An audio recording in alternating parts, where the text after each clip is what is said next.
What if the first labor strike in history wasn't human at all?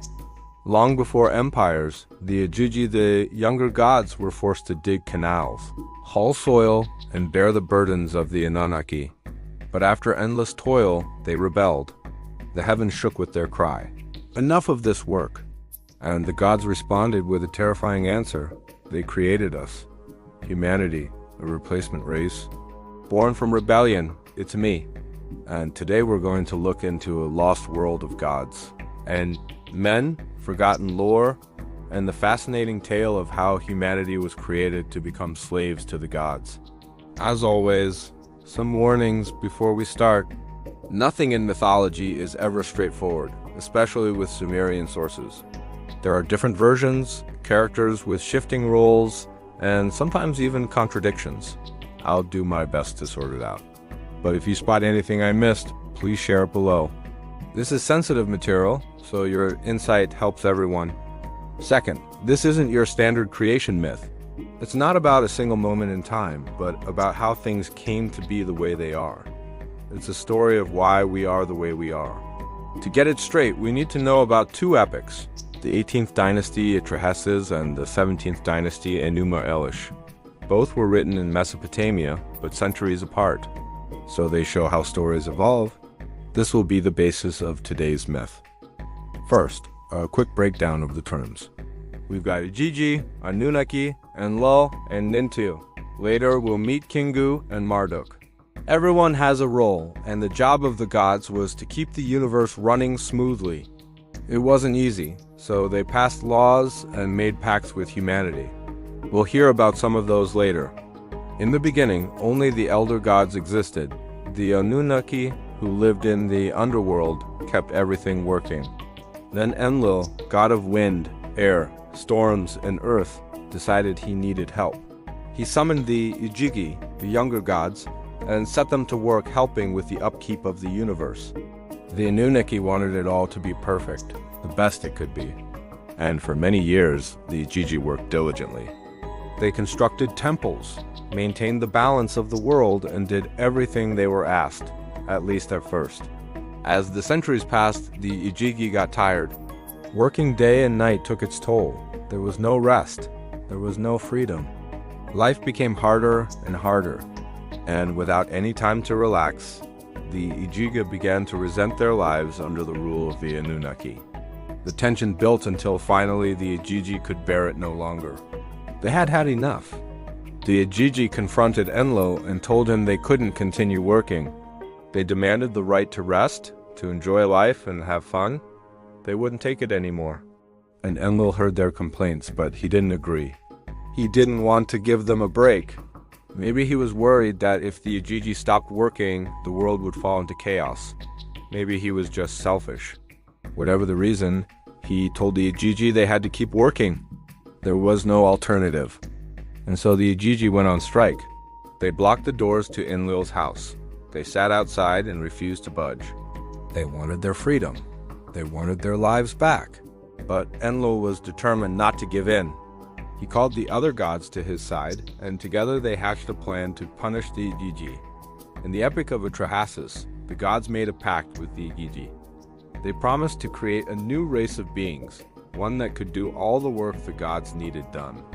And when the time came, the gods called upon Nintu, the goddess of births. She mixed clay with the blood of a slain god named Iluwela, the god of intelligence, and brought forth the first human. Thus, humanity was born, destined to carry the workload of heaven.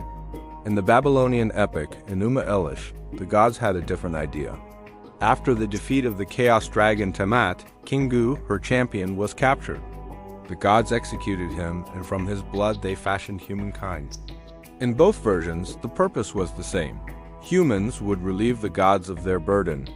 And so the gods gave humanity dominion over the earth and everything in it.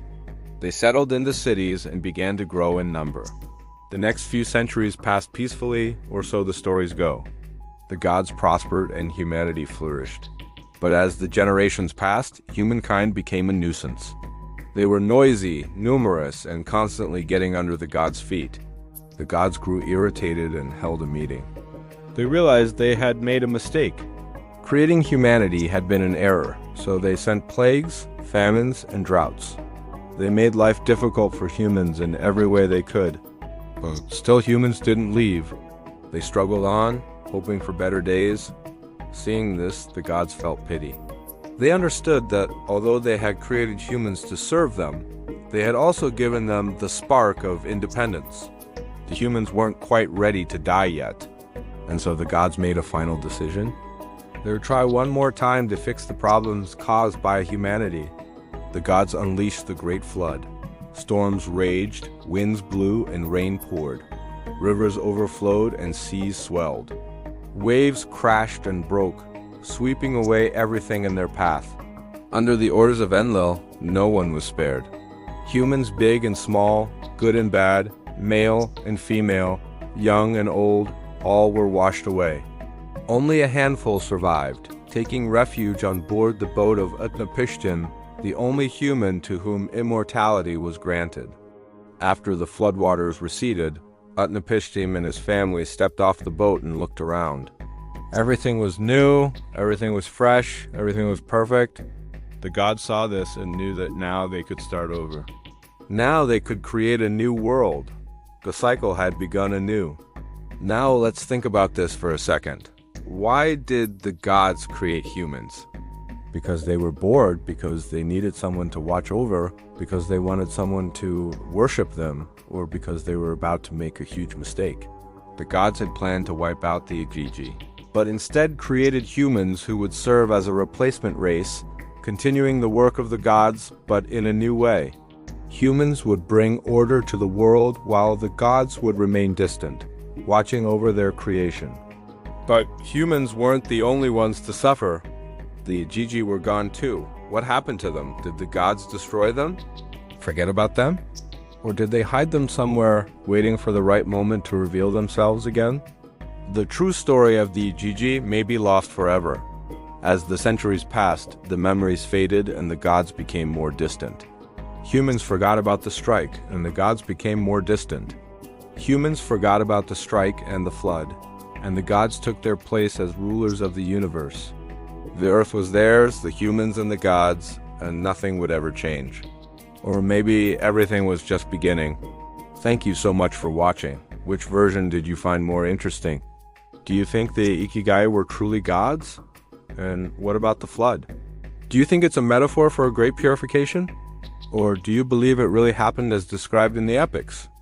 Let me know what you think in the comments below.